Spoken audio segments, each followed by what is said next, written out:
Pues yo en una sonda metería, yo como soy zaragozano, metería hasta el Zaragoza. Pues yo creo que mandaría un vídeo del gol de Iniesta y de la reacción de todos los españoles cuando metió el gol. Yo la imagen de la Virgen del Pilar, lo siento. Clarísimo. Yo enviaría algún programa de televisión grabado porque yo creo que la verdad es que nos representa bastante bien. Pues yo, bueno, mandaría una planta en señal de que tenemos vida, sea aquí en África, en cualquier parte del mundo. Entonces, si tú encuentras una planta es porque hay agua, y si hay agua hay vida. Yo, si tengo que decirle a los extraterrestres cómo somos los humanos, no mandaría nada bueno, la verdad.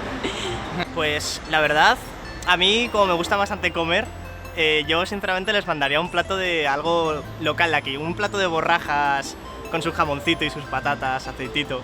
Yo creo que les encantaría eso, la verdad.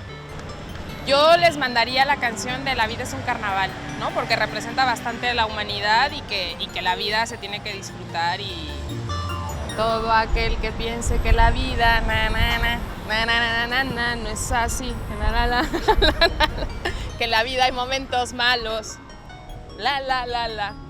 By the rivers of Babylon. Yes.